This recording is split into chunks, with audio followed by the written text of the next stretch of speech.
Tippett off of the right side. Watch this, Lace. You can actually pinpoint the second when his heart rips in half. And Oshie with a chance And now. Oh boy. It's been a few months now, and this goal is still pretty difficult to watch. Scores! And the Red Wings win it. Oh, boy. So they get What a shame. their 2 points. Despite everything that's happened in the last 5 years or so for the Detroit Red Wings, and for all the chaos and pain that fans have experienced, yeah, I'm not so sure if this would have ever been written into the script. I'm almost convinced that the hockey gods decided that they have to squeeze just a little bit more misery out of Red Wings fans for the successes they saw during the playoff streak before they allowed the team to experience happiness again. Or at least that's the hope. Who knows what'll happen? Maybe the Red Wings won't make the playoffs until 2070, when hockey has turned into a sport of cyborgs with average scores of 15-12, and the only way to have your team win is to ensure that you're betting on ESPN Bet, the NHL's premier betting partner, putting in 3-leg parlays on each game. Yeah, no, just a hunch. Okay, I make it sound like this season was grueling and terrible and I want everyone fired, but on the flip side, this was actually the most fun I've ever had watching the Red Wings. It was a wild ride, tons of fun to be had, and honestly, maybe the most positive outlook the Wings have had in a really long time. The young guys really stood out and turned into key components. The offseason pickups were as advertised, if not even more so, and this team really did look like playoffs was a certainty this year. Then, reality set in. Spoiler alert, the Red Wings did not make the playoffs this year, just like they have in the last 8 seasons. Now, to the fan that doesn't really pay attention, this might not seem like a huge deal. What makes this season so different compared to the last ones, even if the end result is the same? It's because at the end of it, the Red Wings missed the playoffs on a tiebreaker. They actually had enough points to make the show, and yet, the crazy circumstances of the final night of the season meant that Detroit would be left out of the playoffs. Let's see how exactly that happened, why don't we? Join me for one of the most exhilarating seasons of hockey Detroit has seen in a bit, even if it didn't end up in any glory. It'll be fun, I promise. Definitely nothing could happen to cause frustration, or sadness, or anger, or depression, or anxiety, or grief, or misery, or suspense, or unease, or I wanna die.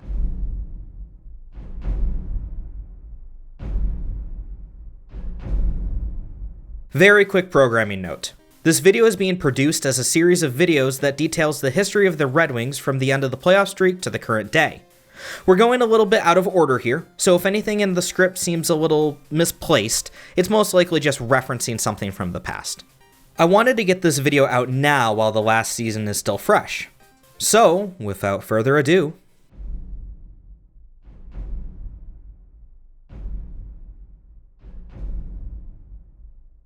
and so, after everything we've seen in the last 10 years, we finally hit the current day. For you math majors out there, you will have noticed that this is the 11th season. It was supposed to be 10 seasons when I started working on this. Come on guys, counting is hard, give me some credit. After last year's disappointment at the trade deadline, there was a bit of mystery surrounding what the Wings would do during free agency. Does Yzerman try to use the large cap space he has? Does he save it for a possible push at the deadline? What about the goaltender situation? Will we see more goal scoring be brought in? Well, we didn't have to wait very long to see the fireworks of this season's start. July 1st this year was pretty chaotic. The Red Wings were very busy that day, signing 11 players in just the single day, and the entire week saw lots of movement and reshaping of the team. A few of the notable signings on that day were JT Compher from the Avalanche, Daniel Sprong from the Kraken, Shane Gostisbehere from the Hurricanes, and Klim Kostin from the Oilers. Detroit also got a bit more goaltending depth, with James Reimer, one of the stalwarts of the NHL, being brought in on a 1-year deal to back up Husso. And they also picked up Alex Lyon from the Panthers on an economical 2-year deal. Lyon in particular was an interesting acquisition given that he had played fairly well for the Panthers, even seeing some time in their playoff games. Not the greatest numbers ever, but someone to have in case of injury and to keep the goaltenders fresh. With that being said, the Red Wings said they didn't want to keep 3 goaltenders on the roster, so it was looking like one of those goalies may make their way down to the Griffins. Filip Zadina's contract was also removed, with him being placed on waivers, clearing waivers, then being placed on unconditional waivers, clearing those waivers, and then finally having his contract terminated on July 7th. Apparently, Zadina was not happy that he could be reporting to Grand Rapids instead of Detroit, and opted to try to get a fresh start with another team, forfeiting the remaining $4.56 million due to him by the Red Wings. He had asked for a trade, but according to Yzerman, no teams would take the contract. It was a disappointing result for the Red Wings after using the 6th overall pick in 2018 to acquire him, but he just didn't really pan out on the Red Wings. It made sense to clear his contract from the books and allow him to find a team elsewhere. This happened pretty quickly as the Sharks signed him 3 days later on a 1-year prove-it deal of $1.1 million. The biggest story for the Red Wings this free agency had to be Alex DeBrincat. DeBrincat had been drafted and played for the Chicago Blackhawks, where he had been one of the notable goal scorers of that team, getting 41 goals in 82 games in the 2021-22 season for Chicago. He was traded to Ottawa for the final year of his contract, but going into the 2023-24 season, he was in need of a new one. Ottawa elected to trade him instead of re-signing him to a new contract, and the Red Wings ended up sending over a pretty large package to Ottawa to get the trade done, including a first in either 2024 or 2025. The Red Wings didn't waste any time either, signing DeBrincat the same day to a 4-year contract valued at $31.5 million, with a cap hit of almost $8 million per year. And just like that, the Red Wings had a really solid first line, with Larkin, DeBrincat, and Raymond looking to make up the top of the depth charts. Was the offseason perfect? No, there were plenty of people looking at Compher's contract and questioning why he got $5.1 million for 5 years, with a modified no-trade clause to boot. And we can split hairs on each individual transaction that Yzerman made. But all things considered, the Red Wings had a solid offseason, and it looked like the team had improved, which is just about all you can ask during the offseason. In no time at all, we arrived at the start of the season. I think a lot of fans saw this team as a possible playoff contender, albeit it would take some luck to make it there. No guarantees to be playing in April, but enough of a chance that it didn't feel like it was out of the question. Sure, last season certainly looked like playoffs were going to happen and it didn't, but maybe this team would settle in and get consistent wins, and find a way to make some noise late in the year. The regular season did start with a loss in New Jersey, 4-3, but right after that we had the home opener against Tampa Bay, and... okay, no, I can't not geek out over this. They got a new goal horn. Seriously, out of everything I was excited to see in the home opener this year, it was the fact that there was an actual goal horn in Little Caesars Arena for the first time ever. Folks, they actually listened. The online petition that only had 438 signatures actually worked. We have an actual goal horn. I'm sure it'll sound the exact same as Joe Louis. They bring it home. That's not the same horn. Okay, yeah, it wasn't the exact same Buell Reed horns that were installed in Joe Louis Arena. I'm sure there's plenty of physics reasons as to why, one of the most significant reasons most likely being that the old horn operated on nitrogen gas, which was one of the reported reasons that the old horns couldn't make it over to Little Caesars Arena. But you know what? I don't know if anyone cared that much. Sure, it was a little disappointing, but that's like saying you were disappointed they put a bit too much salt in your premium steak. It was still really rewarding to see that the organization had finally realized that the recording that they had been using sucked, and they needed something real. And the Red Wings decided to use it a lot during the first home game of the season. Sprong found the first goal after finding the puck in the crease about 5 minutes in. DeBrincat found 2 goals this game to have 3 goals in his first 2 games as a Red Wing. Raymond gave the Red Wings the lead that they wouldn't end up losing, and even Seider would find the empty net at the end of the game. A 6-4 victory would propel the team to 5 straight wins, giving them a record of 5-1-0 in their first 6. It really did look like this team was itching to show the hockey world what they could do this season. This wouldn't be the first time that the Red Wings would get a strong start and then falter though. After the great start, they'd only get 3 wins in their next 11, with the team struggling keeping the puck out of their own net, giving up almost 4 goals against per game during this stretch. Defense, as it had been in the last few seasons, was struggling. Really doesn't help when your goaltender ducks out of the puck's way during overtime! Yes, I'm still mad. Your job is to make saves. Please do that! Even if the defense struggled though, this team could score. At the Thanksgiving break, the team had a record of 9-6-3, with the team giving up 3.28 goals per game, but scoring 3.61 per game. DeBrincat looked to be as advertised, with 12 goals up to this point, notching a hattie against Calgary, and the rest of the team was pitching in with lots of goals. Of the 18 games the team had played at this point, 10 of those games had 4+ goals for the Wings.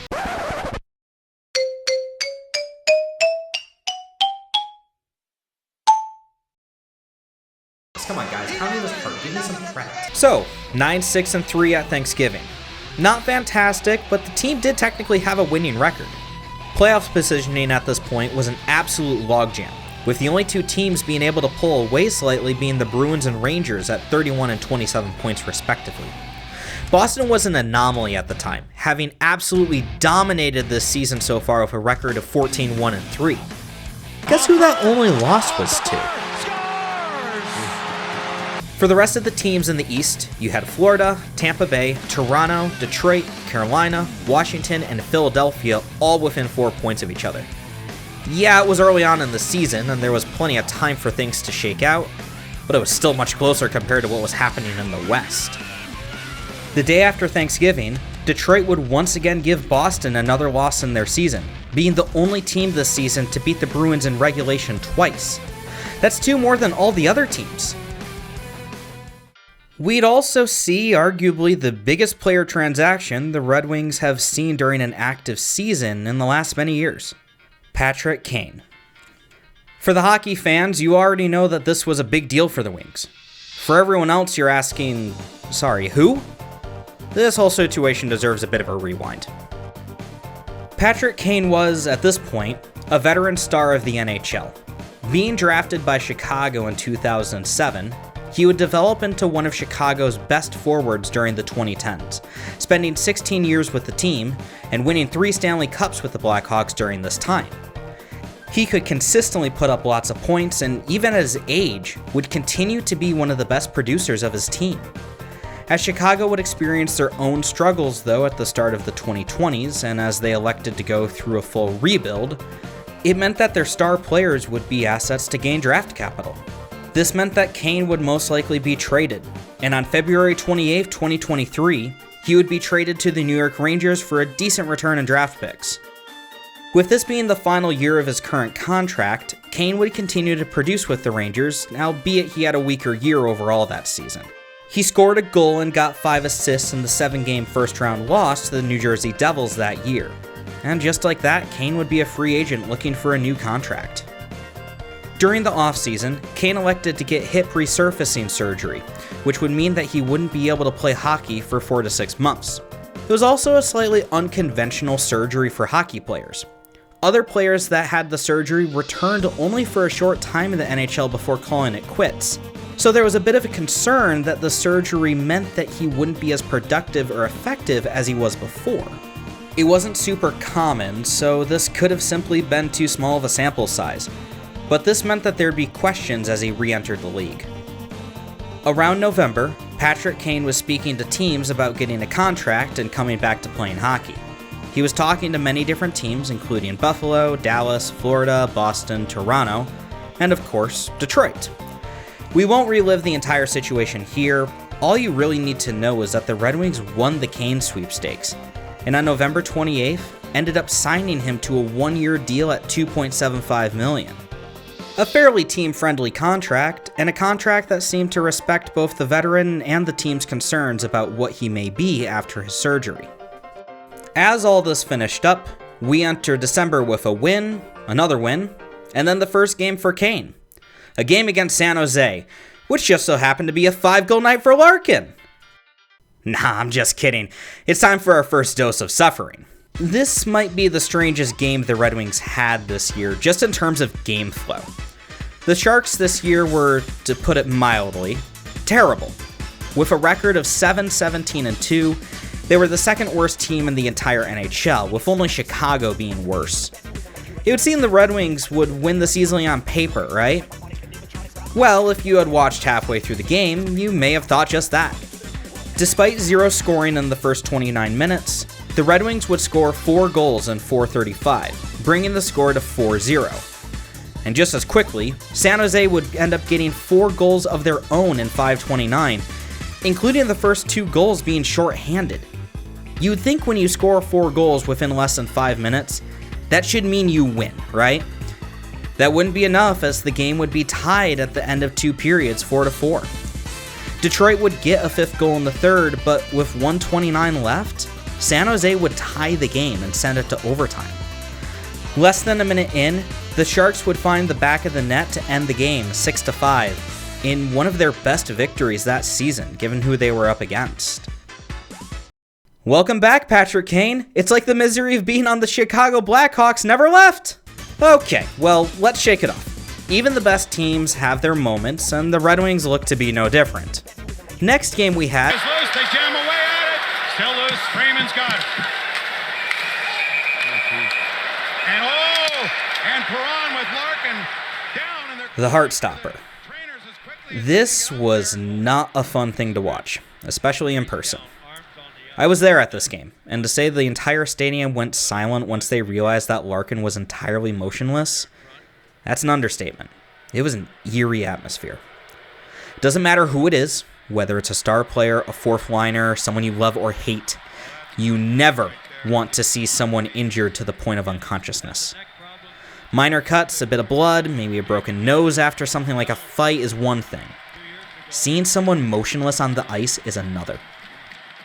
For Red Wings fans that followed hockey closely, this hit a bit closer to home around this time. Just a bit more than a month prior, a former Pittsburgh player that was playing for the Nottingham Panthers in the United Kingdom was actually killed during a game in Sheffield, caused by getting cut by a skate. There was lots of talk about the use of neck guards, protecting the neck and head, and just a general wariness about injury at that time. It was such a significant event that USA Hockey mandated neck guards for youth hockey in the coming season. And now, here we are. Detroit has to deal with a bit of this in their own rink. This wasn't the first time Larkin had to deal with injuries like this either. Remember the head slam he experienced in last year's home opener? This was actually the same guy, Matthew Joseph, that laid the initial hit on Larkin. Just a rough look all around. Larkin would be able to get up and skate off the ice and would actually return fairly quickly, only missing 4 games. For the record, Joseph and Kelly for Ottawa would both get roughing minors, with Perron actually getting the only major penalty for intent to injure. At the end of the day, it was, I guess mostly the right call. Perron absolutely deserved what he got, you can't avoid that. Getting suspended for 6 games though, especially when no Ottawa player got anything, I could complain, but I'm not going to for now. It was a very rough jolt for the team though. Between Kane still trying to get his footing, don't get me wrong, he was looking great so far in his first games, and the team figuring out how to gel together, it was a bit rough there for a moment. The Ottawa game would fall apart for the Wings 5-1, and definitely threw the team off for the month, as they would have a rough December. Of the 15 games Detroit played, they'd end up with a record of 5-9-1. The Larkin injury seemed to shake this team up a bit more than they could handle. Remember this. There was another notable injury around this time, happening in the game that Larkin would make his return. Ville Husso would get injured after spreading out to protect a corner of the net. He would come out of the game, and the questions surrounding Detroit's goaltending would intensify. Husso hadn't been the best goaltender this year, but the team seemed to win around him, even if his numbers weren't anything special. In contrast, Reimer had somewhat similar numbers, but he seemed to collect a lot more losses than Husso when in net. There's at least one game we can point to him being the issue, but just from a pure numbers perspective, this looked like it could hurt the team. Lyon had shown some promise in the few games he got to start, but now he may need to be tested more. When arguably your best goaltender is making less than $1 million a year? I mean, that's good value, but generally those guys don't consistently get wins. Maybe though, we're looking at a Jordan Binnington kind of situation. When he got a cup with St. Louis, he was only making $650,000. But hey, it's now the new year, and let's just use this as the proverbial reset for the team. We're 37 games in, record of 17-16-4 at 38 points. 3 points out of a playoff spot, but easily close enough to still be in the conversation, even with the rough December the team had. 2024 got going with a bang, with a 3-win road trip out west, and even though they returned home to lose in overtime, the Wings would find 4 more wins in their next 5 to put themselves in a really good spot at the end of January, improving to a record of 26-18-6 after their last game of the month. 9 wins, 2 losses, and 2 overtime losses, which results in 77% of the possible points they could have earned going to them. All of a sudden, Detroit found themselves 6 points past the 3rd wildcard team and in the playoffs, tying Toronto for the 2nd wildcard. The team didn't stop there either. After the All-Star break, which saw DeBrincat make his way to Toronto that year, the next 9 games would go incredibly well. They'd get a record of 7-2-0, and even though 4 of those wins were in overtime, they were all against the Western Conference teams. No worries about the extra point causing any issues with playoff seeding. There were a couple of wild wins during this time too. 5-0 win at Calgary while away, an 8-goal game against Washington. Had this team really taken the next step? Was it time to start making playoff pushes? This brings the team up to a record of 33-20-6, 72 points and a points percentage of 61%, which was respectable enough to have the first wild card and wasn't even by a close margin. The second wild card team, Tampa Bay, was only at 69 points, and the first team out was New Jersey at 64 points. So even if the team had a bit of trouble, as long as it didn't fall apart, playoffs were looking like a reality. Oh hey March, how's it going? March is a great month. We start to see the end of winter, things start to get warmer, and for all the hockey fans out there, it means that we're that much closer to the playoffs. College hockey really kicks it up into high gear too with the playoffs and tournaments happening. Not to mention March Madness and NCAA basketball, and if you're a baseball fan, you've got some spring training ball to look forward to. For the Red Wings, we start the month with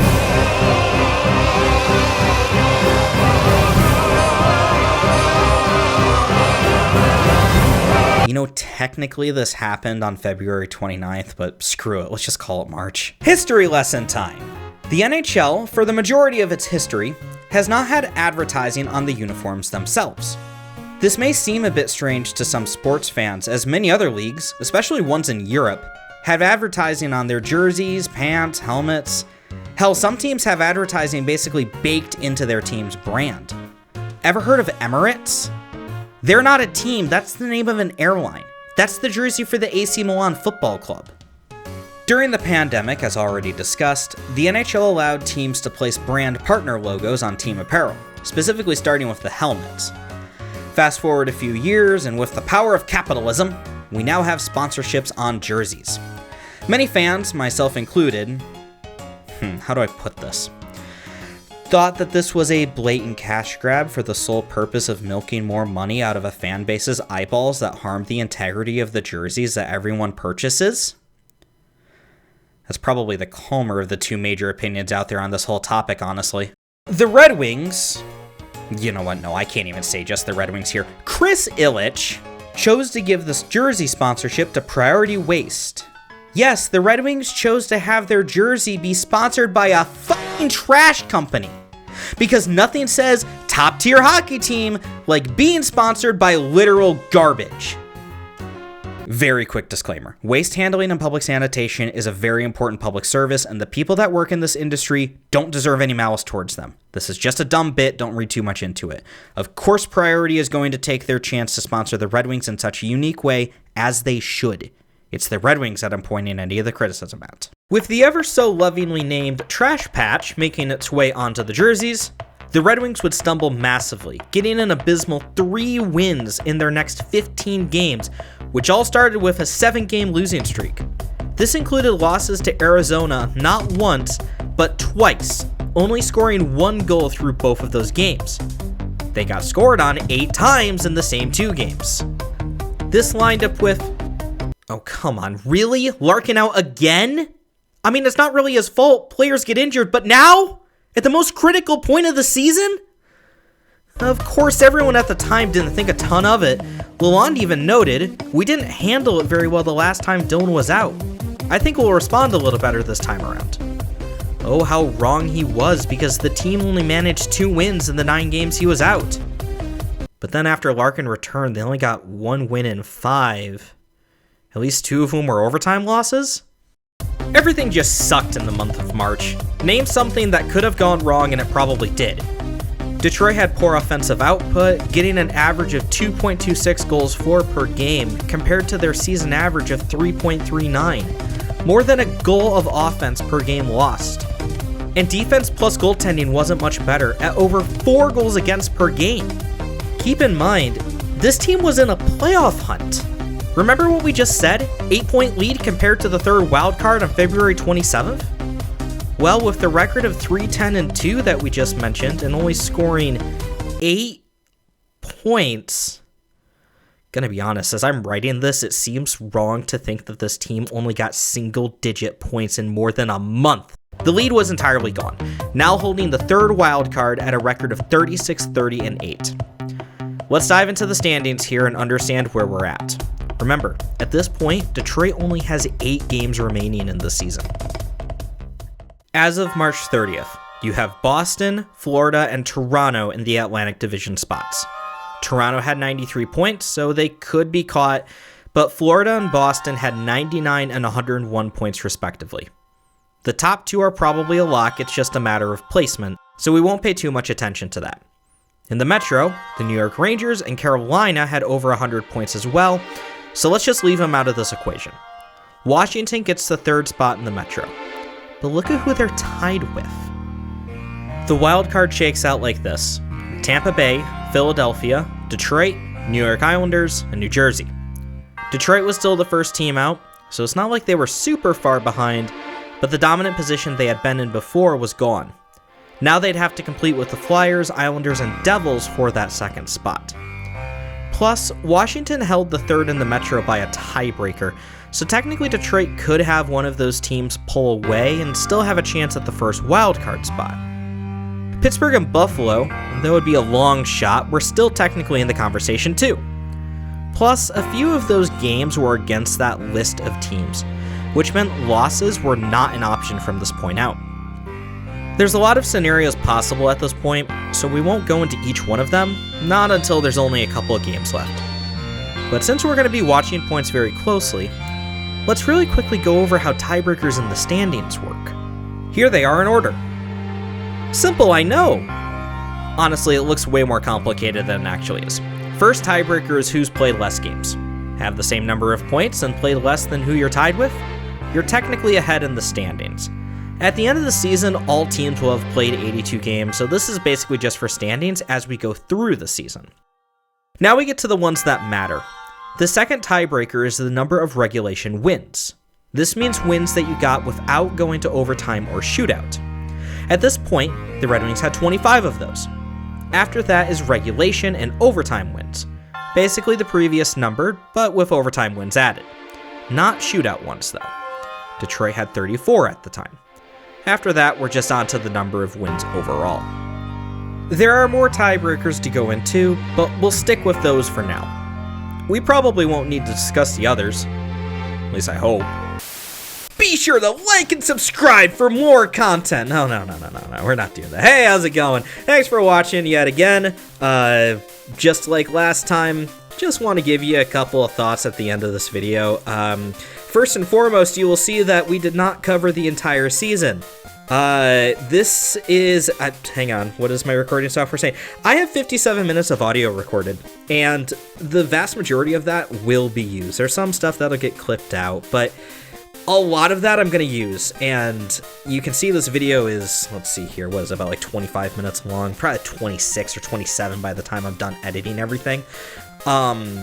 I'm not gonna sit here and edit this for another month or two and get all of it out before the season starts. I want to have at least something there before the season starts.